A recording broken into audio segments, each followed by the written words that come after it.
Hello ಎಲ್ರಿಗೂ, welcome to my channel. So ಇವಾಗ ನಾನು ಊರಿಗೆ ಬಂದಿದ್ದೀನಿ. ನೋಡ್ಬೋದು ಎಷ್ಟು ಚೆನ್ನಾಗಿದೆ ಅಂತ. ನಮ್ಮಮ್ಮ ಇನ್ನೂ ಅಡುಗೆ ಮಾಡೋಕ್ಕೆ ಇಟ್ಟಿದ್ದಾರೆ. ಇನ್ನು ಈ ಕಡೆ ನನ್ನ ತಮ್ಮ ಎರಡು ಅಣಬೆ ಇತ್ತು. ಸೊ ಇನ್ನೊಂದು 4 ಕುಡ್ಕೊಂಬರ್ತೀನಿ, ಇರೋ ಸಿಗುತ್ತಾ ಇಲ್ವಾ ನೋಡೋಣ ಅಂತ ಹೋಗ್ತಾ ಇದ್ದಾನೆ. ನಾನು ಬರ್ತೀನಿ ಅಂದರೆ ಕರ್ಕೊಂಡೋಗಿಲ್ಲ, ಅವನೊಬ್ಬನೇ ಹೋಗ್ತಾ ಇದ್ದಾನೆ. ನೋಡಿ, ಇವಾಗ ನಮ್ಮಮ್ಮ ಮಶ್ರೂಮ್ ಫ್ರೈ ಮಾಡೋಕ್ಕೆ ಅಂತ ರೆಡಿ ಮಾಡ್ಕೊಂಬಂದಿದೆ.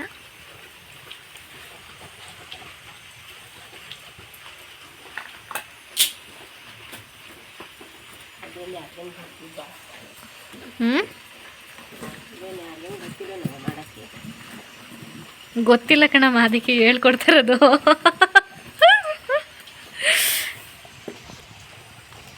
ಮಶ್ರೂಮ್ ಗ್ರೇವಿ ಥರ ಮಾಡ್ತಾಯಿದ್ವಿ. ಹಾಗೆ ನೋಡ್ಬೋದು, ಕುಕ್ಕರಲ್ಲಿ ನಮ್ಮಮ್ಮ ಸೀಗೆ ಸೊಪ್ಪು ಬೇಯಕ್ಕೆ ಹಾಕಿದೆ. ಸೀಗೆ ಸೊಪ್ಪು ಜೊತೆ ಸ್ವಲ್ಪ ಬೇಳೆ ಕೂಡ ಬೇಯಕ್ಕೆ ಹಾಕಿದೆ. ನೋಡಿ 2 in 1 ಹೆಂಗಿದೆ ಒಲೆ. ಮೇಲ್ಗಡೆ ಕುಕ್ಕರಲ್ಲಿ ಸೀಗೆ ಸೊಪ್ಪು ಬೇಯಕ್ಕೆ ಹಾಕಿದೆ ನಮ್ಮಮ್ಮ. ಇನ್ನು ಈ ಕಡೆ ಒಗ್ಗರಣೆ ಹಾಕ್ತಾಯಿದೆ ಸೊಪ್ಪಿಗೆ. ಅವನಿನ್ನೂ ಮಶ್ರೂಮ್ ತಂದಿಲ್ಲ. ಸೊ ಹಂಗಾಗಿ ಅಷ್ಟರಲ್ಲಿ ಸೊಪ್ಪಿನ ಪಲ್ಯ ಮಾಡ್ಕೊಂಬಿಟ್ರೆ ಆಮೇಲೆ ಮಶ್ರೂಮ್ ಗ್ರೇವಿ ಮಾಡ್ಕೋಬೋದು.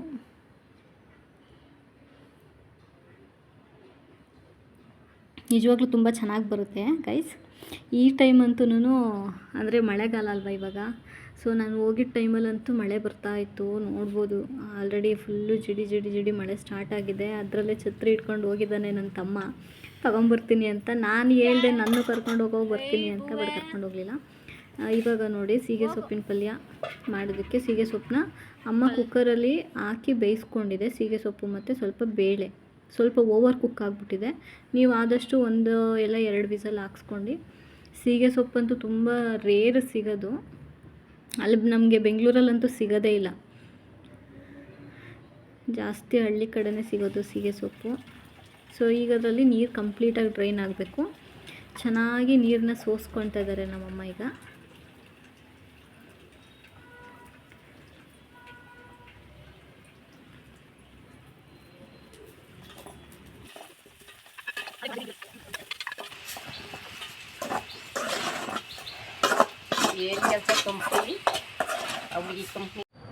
ನೋಡಿ, ಚೆನ್ನಾಗಿ ಒಗ್ಗರಣೆ ಕೊಟ್ಟು ನೀಟಾಗಿ ಮಿಕ್ಸ್ ಮಾಡಿ ರುಚಿಗೆ ತಕ್ಕಷ್ಟು ಉಪ್ಪು ಹಾಕ್ಕೊಂಡ್ರೆ ಸೀಗೆ ಸೊಪ್ಪಿನ ಪಲ್ಯ ರೆಡಿಯಾಗಿದೆ. ನಮ್ಮಮ್ಮ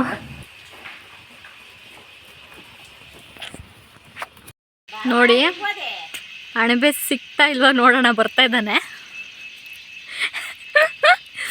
ಓ 2 ಅಣಬೆ ಸಿಕ್ಕಿದೆ ಗೈಸ್, ನಾಟ್ ಬ್ಯಾಡ್.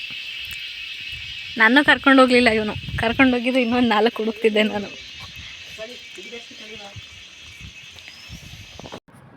ಇವಾಗ ಇನ್ನೊಂದು ಸೈಡು ಅಣಬೆಗೆ ರೆಡಿ ಮಾಡ್ಕೊಳ್ತಾ ಇದ್ದೀವಿ, ಅಣಬೆ ಗೊಜ್ಜಿಗೆ.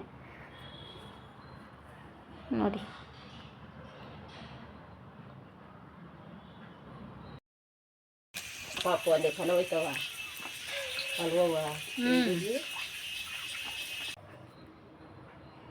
ಇವಾಗ ನೋಡಿ ಎಲ್ಲ ರೆಡಿಯಾಗಿದೆ. ನಮ್ಮಮ್ಮ ಇವಾಗ ಕಟ್ ಮಾಡ್ತಾ ಇದ್ದಾರೆ ಅಣಬೆಯನ್ನು. ನನ್ನ ತಮ್ಮ ಫುಲ್ಲು ವಾಲಂಟಿಯರಾಗಿ ಅಣಬೆ ಗೊಜ್ಜು ಮಾಡೋಕ್ಕೆ ಕೂತಿದ್ದಾನೆ. ನೋಡಿ, ಈ ಥರ ನೀಟಾಗಿ ಹಿಂಡ್ಬಿಟ್ಟು ಹಾಕಿ, ನೀರಿರಬಾರ್ದು ಅದರಲ್ಲಿ, ಯಾಕೆಂದರೆ ಆಮೇಲೆ ಅದೇ ಬಿಟ್ಕೊಳ್ಳುತ್ತೆ ನೀರನ್ನ ಅಣಬೆ. ಸೊ ಹಂಗಾಗಿ ಆದಷ್ಟು ನೀರನ್ನ ತೂ ತಮ್ಮ ಹೋಗಿದೆ ಕಣಮ್ಮ.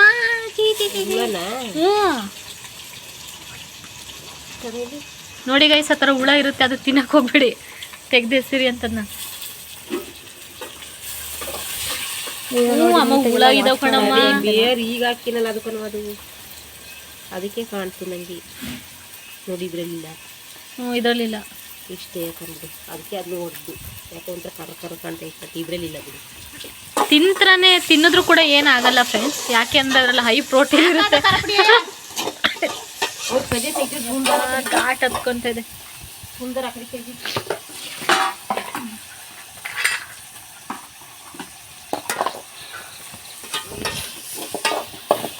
ಎಷ್ಟೊತ್ತೈತೆ ಕಣ ಹಾಕಮ್ಮ ಅಣಬೆ, ಎಷ್ಟೊತ್ತು ತೊಳಿತೀಯ?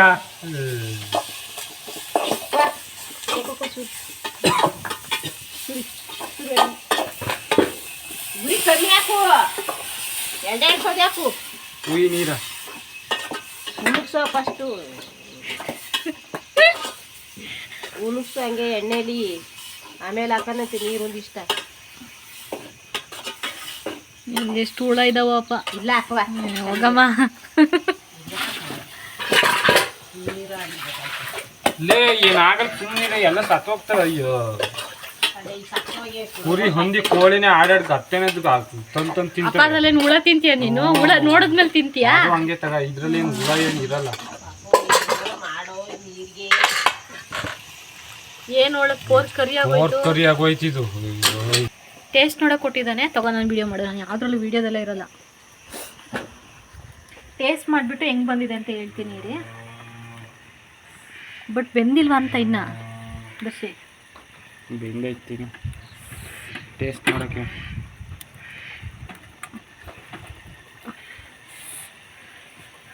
ಮಶ್ರೂಮ್ ಗೈಸ್ ನಿಜವಾಗ್ಲೂ ತುಂಬ ಚೆನ್ನಾಗಿ ಬಂದಿದೆ. ಚೆನ್ನಾಗಿದೆ. ಉಪ್ಪು ಖಾರ ಎಲ್ಲ ಹೆಂಗೈತೆ? ಸ್ವಲ್ಪ ಖಾರ ಆಯಿತು ಅಂತ ಅನಿಸುತ್ತೆ. ಉಪ್ಪು ಕಮ್ಮಿ ಆಗಿರುತ್ತೆ. ಸ್ವಲ್ಪ ಉಪ್ಪು ಹಾಕಿದ್ರೆ ಸರಿ ಹೋಗುತ್ತೆ. ಚೆನ್ನಾಗಿ ಬಂದಿದೆ ಗೈಸ್.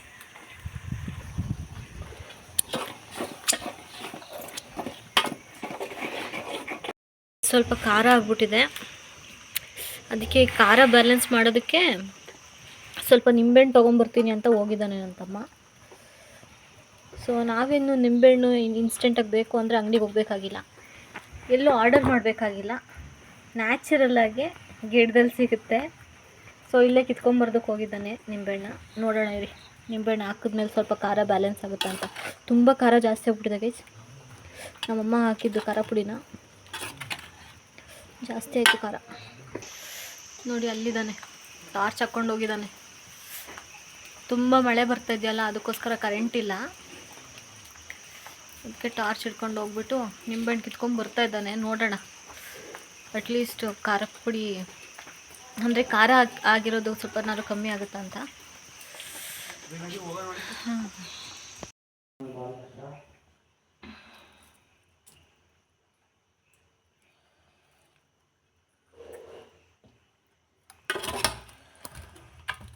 ಹಾಫ್ ಲೆಮನ್ ಹಾಕಿದ್ವಿ.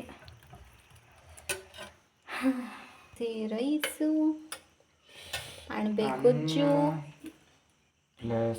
ಸೊಪ್ಪಿನ ಪಲ್ಯ, ಸೀಗೆ ಸೊಪ್ಪಿನ ಪಲ್ಯ, ಸೈಡಲ್ಲಿ ಸ್ವಲ್ಪ ಮೊಟ್ಟೆ,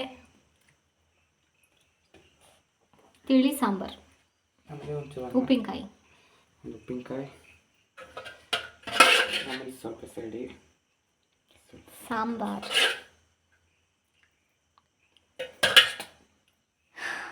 ರೆಡಿ. ಸೊ ನೋಡಿ ಇವಾಗ ಎಲ್ಲ ಊಟ ರೆಡಿ ಆಯಿತು. ಈಗ ಎಲ್ಲರೂ ಒಟ್ಟಿಗೆ ಊಟಕ್ಕೆ ಕೂತ್ಕೊಂಡಿದ್ದೀವಿ. ಅಣಬೆ ಗೊಜ್ಜು ಮಾತ್ರ ತುಂಬಾ ಖಾರ ಆಗಿದೆ. ಯಾಕೆಂದರೆ ನನ್ನ ತಮ್ಮನೇ ಖಾರ ಪುಡಿ ಹಾಕಿದ್ದು. ಬಟ್ ನಮ್ಮ ಅಮ್ಮಂಗೆ ಬೈತಾ ಇದ್ದ, ನಿನಗೆ ಅಡುಗೆ ಮಾಡೋಕ್ಕೆ ಬರೋಲ್ಲ ಅಂತ.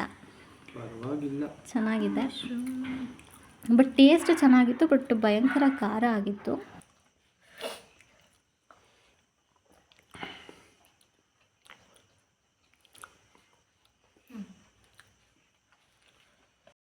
ಖಾರ ಜಾಸ್ತಿ ಆಗಿದೆ, ಅದಕ್ಕೆ ಟ್ರಿಕ್ ನೋಡಿ.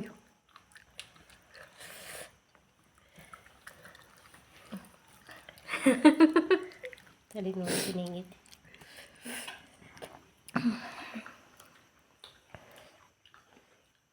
ಏನಾಗಿದೆ? ಸಪ್ಪೆ ಐತೆ, ಮತ್ತೆ ಖಾರ ಆಗಿರೋದು. ಹಾಕೋಬ್ರಿಗೆ ನೋಡಿ ಕೊಂಚೂರಪ್ಪ ನೋಡಿ ಬಾಯ್ ಮಾಡುತ್ತೆ. ನೀರು ಕುಡ್ಕೊಂಡು ತಿಂತಾ ಇದ್ದೀವಿ ಫ್ರೆಂಡ್ಸ್, ಯಾಕೆಂದರೆ ಅಷ್ಟು ಖಾರ ಆಗಿದೆ ಅಣಬೆ ಗೊಜ್ಜು. ನಮ್ಮಮ್ಮ ಸಪ್ಪೆ ಆಗಿದೆ ಅಂತ ಉಪ್ಪು ತರಕ್ಕೆ ಹೋಗಿದ್ದೆ. ನೋಡೋಣ ಉಪ್ಪು ಹಾಕಿದ್ಮೇಲೆ ಬ್ಯಾಲೆನ್ಸ್ ಆಗುತ್ತೆ, ಇಲ್ಲ ಜಾಸ್ತಿ ಉಪ್ಪಾಗುತ್ತೆ.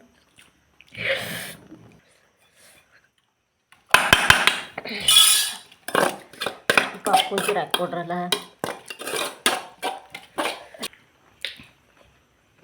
ಈಗ ನೋಡು ಖಾರನೇ ಇಲ್ಲ. ಉಪ್ಪು ಹಾಕಿದ್ಮೇಲೆ ಖಾರನೇ ಇಲ್ಲ. ಟೇಸ್ಟ್ ಈಗ ನೋಡು ಅದ್ರ ಥರ ಘಾಟ್ ಇಲ್ಲ.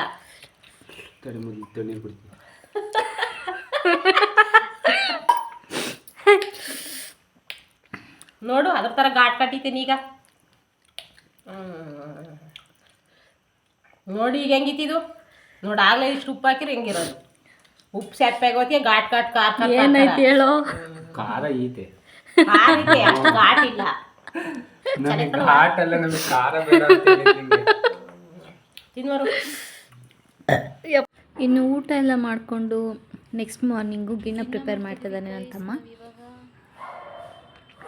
ಮನೇಲಿ ಜೀಬಿತ್ತಂತೆ, ಹಾಗಾಗಿ ಬೆಲ್ಲ, ಏಲಕ್ಕಿ, ಜೀಬು, ಹಾಲು ಹಾಕ್ಬಿಟ್ಟು ಗಿಣ್ಣ ಪ್ರಿಪೇರ್ ಮಾಡ್ತಾನೆ. ತುಂಬ ಚೆನ್ನಾಗಿ ಮಾಡ್ತಾನೆ ನನ್ನ ತಮ್ಮ. ಇನ್ನು ನಮ್ಮಮ್ಮ ಬೆಳಗ್ಗೆನೇ ರೊಟ್ಟಿ ಹಾಕ್ತಿದೆ ನೋಡಿ.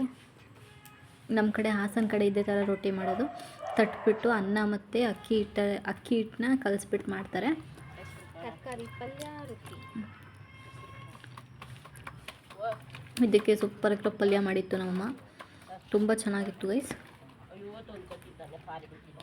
ಈ ರೀತಿ ಒಂದು ರೊಟ್ಟಿ ಒಂದ್ಸಲ ಟ್ರೈ ಮಾಡಿ, ತುಂಬ ಚೆನ್ನಾಗಿರುತ್ತೆ. ಇನ್ನು ನನ್ನ ತಮ್ಮ ಅವನು ಹಾಕಿರೋ ಒಂದು ಸೀಬೆಹಣ್ಣು ಮರದಲ್ಲಿ ತುಂಬ ದೊಡ್ಡದೊಂದು ಸೀಬೆಹಣ್ಣು ಬಿಟ್ಟಿದೆ ಕಣೆ, ತುಂಬ ದಿನದಿಂದ ಕವರ್ ಕಟ್ ಮುಚ್ಚಿಟ್ಟಿದ್ದೀನಿ ಅಂತ ಹೇಳ್ದ.